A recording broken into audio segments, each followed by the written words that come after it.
In 2019, the US government aimed for a surgical kill shot. They sanctioned Huawei, cut off access to American tech, and waited for the bleeding to begin.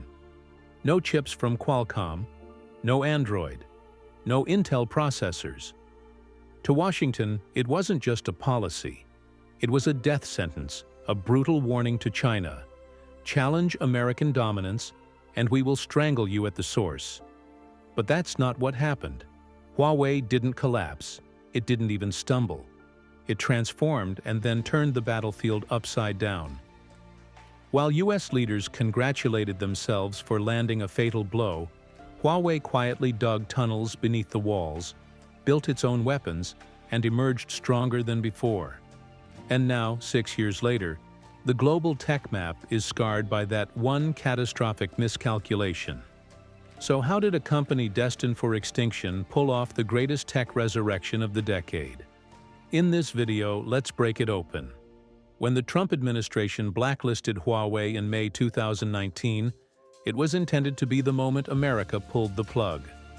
Huawei was placed on the U.S. Commerce Department's entity list, instantly severing its lifeline to American suppliers like Qualcomm, Broadcom, and Google. Without access to chipsets, modems, and the Android operating system, Huawei's ability to produce flagship smartphones and dominate global telecom networks was supposed to evaporate. U.S. officials and media outlets alike described the move as a death sentence. The logic was straightforward. Remove the oxygen, and the fire dies. That oxygen was American technology. However, what Washington didn't anticipate was that Huawei had already installed its smoke detectors. As far back as 2017, internal Huawei memos had flagged the possibility of geopolitical decoupling. By 2018, the company was acting on it, silently hoarding chips, investing in alternative operating systems, and redirecting resources into in-house semiconductor design. They spent over $23 billion acquiring components and licensing rights from US firms in just 1 year, not to grow, but to survive a coming siege. Even more quietly, Huawei had been building Harmony OS, a plan B to Android that had been in development since 2012. Analysts brushed it off as vaporware. It wasn't. In Shenzhen, the plan wasn't just to outlast the attack, it was to outgrow it. The world thought Huawei was cornered, but the company had already decided it would rather be reborn. By the time the sanctions hit full force, Huawei was already activating its fallback network. Its in-house chip division, HiSilicon, accelerated development on the Kirin series, flagship processors powerful enough to run without American support. The Kirin 990 arrived in 2020, not as a prototype, but as the heart of fully functional Huawei devices. Then came Harmony OS. Rushed into deployment under crisis conditions, it launched with minimal fanfare, but massive ambition. Within 18 months, over 200 million devices inside China were running on Harmony, from smartphones, tablets, wearables, and more. It wasn't just an operating system. It was a declaration. Huawei could live without Google.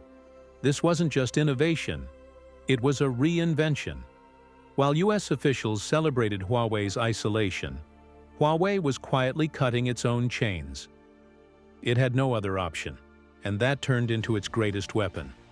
By 2023, the company's R&D budget had eclipsed Apple's, surging past $24 billion annually. According to internal procurement reports leaked in 2020, nearly 70% of Huawei's component sourcing had shifted to domestic or non-American suppliers.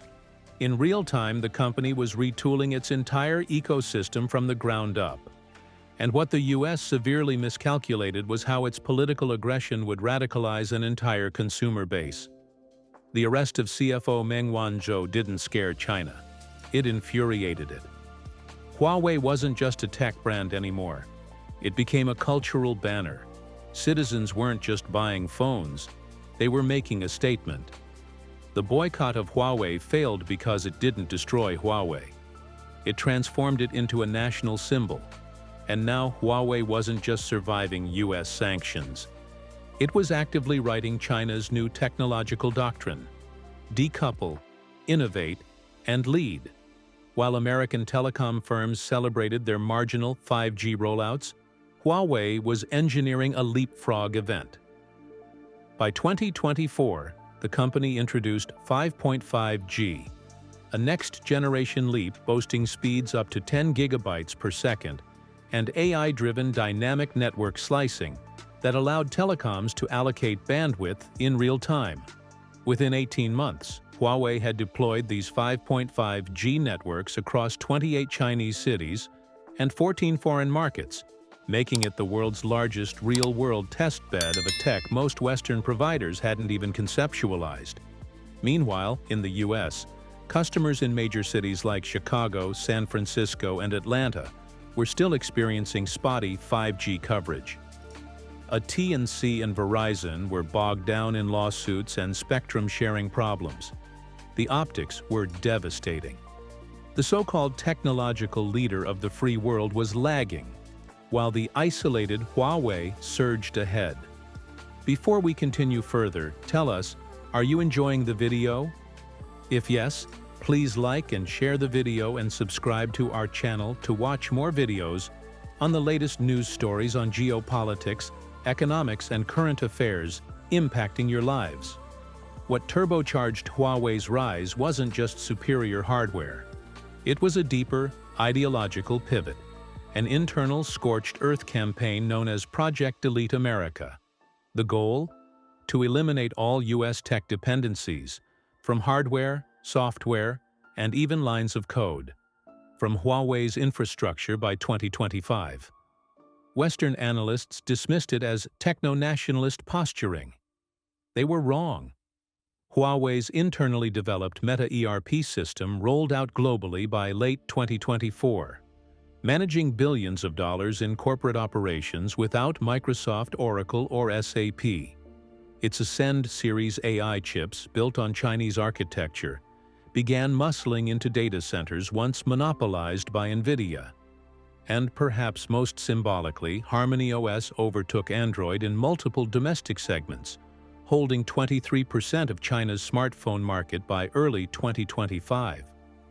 Huawei wasn't just deleting America. It was rewriting the code of the global tech order, one processor, one algorithm, and one satellite at a time. By 2025, Huawei was no longer a victim of sanctions. It was the prototype of resilience, and that prototype was going global. In China, it dominated. But in Southeast Asia, Latin America, and parts of the Middle East, something more dangerous was happening. Huawei was gaining loyalty. Carriers that once hesitated to rely on Chinese infrastructure now saw Huawei as the cheaper, faster, more stable option.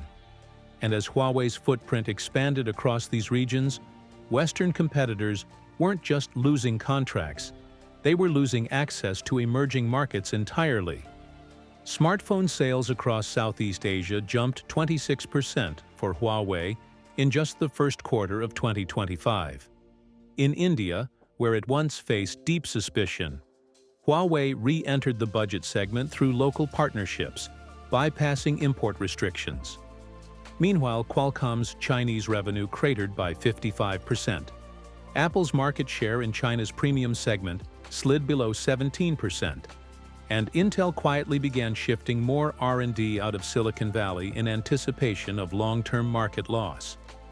But the tremors didn't end at China's border. They hit Washington Square in the chest. Frustrated by the lack of results from blacklisting, the Trump administration doubled down.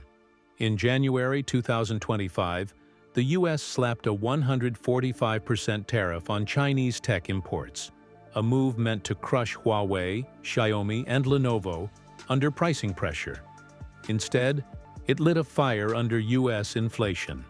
Within 48 hours, laptop prices surged 28% across U.S. retailers.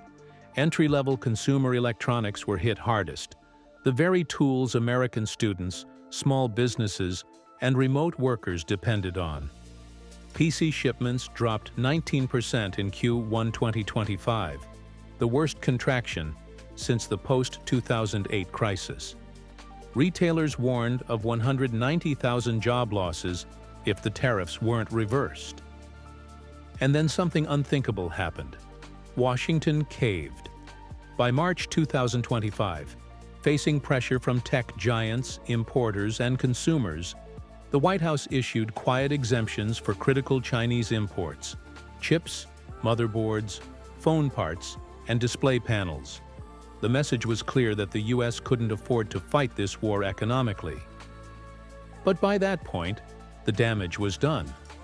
Not to China, to the illusion of U.S. leverage. According to S&P Global, 31% of U.S. laptops sold in early 2025 included Chinese processors, displays, or key subsystems. Leaks from Best Buy's internal inventory showed that over 40% of entry-level electronics were now built on Chinese-designed motherboards or screens. The irony was complete. The country that tried to decouple China from tech supply chains had just wrapped itself tighter into them. Sanctions were supposed to isolate. They ended up entrenching. And while Washington licked its wounds, Beijing was already turning this reversal into a doctrine. The Western strategy had been predicated on dependency. The assumption was simple: China needs us more than we need them. But Huawei flipped the model, and in doing so, created a template for national survival. By 2025, that template wasn't just surviving, it was winning. Huawei's growth was no longer framed as a comeback. It was proof of concept, a live demonstration of what strategic decoupling could look like when executed by a disciplined, state-backed machine. And China took notice. Under the Made in China 2025 initiative, the Huawei model became the new national standard. Across critical tech sectors, AI, semiconductors, fintech, batteries, quantum computing, and clean energy, Chinese firms were replicating the same pattern. Isolate foreign risk, replace external dependencies, and scale domestically. The data is alarming, at least for the West. Huawei's Q1 2025 revenue rose 14.2% year-over-year, with smartphone shipments jumping 64% domestically and 22% internationally, led by Gulf states, South Africa, and Southeast Asia. Qualcomm, Intel, and Micron all issued new SEC filings, warning of strategic loss of Chinese market access. And for good reason. China's National Tech Self-Sufficiency Index, which tracks the use of domestic components across 20 strategic sectors, hit 78% in 2025, up from just 46% in 2020. The Huawei model had proven something Washington didn't want to hear. You don't have to compete with the West to win. You just have to remove the West. And what made this especially devastating was the timing. As U.S. firms scrambled to shift supply chains away from China to Vietnam, Mexico, India, the Chinese government poured $1.3 trillion into national innovation funds, local fabs, and global tech diplomacy through BRICS alliances. Huawei wasn't an exception anymore. It was a blueprint. Meanwhile, Western firms caught between political loyalty and profit motives found themselves paralyzed. Cut China off, and you lose market share. Stay in China, and you risk sanctions or government backlash. Huawei didn't just decouple, it made the West do it wrong. What do you think? If U.S. sanctions failed to kill Huawei, what else are we getting dangerously wrong about China? Do you feel Washington is accidentally pushing China to build the very systems that will replace the U.S. tech empire? In the comments section below, share your thoughts on the fact that if Huawei thrived under pressure, what happens when China applies this model to AI, quantum, and finance? Do you want to watch more videos like this one? If yes, subscribe to our channel and press the bell icon next to it. We bring the latest news stories on geopolitics, economics, changing world order and current affairs. Things you need to stay informed. Thanks for watching, and until the next video, stay tuned.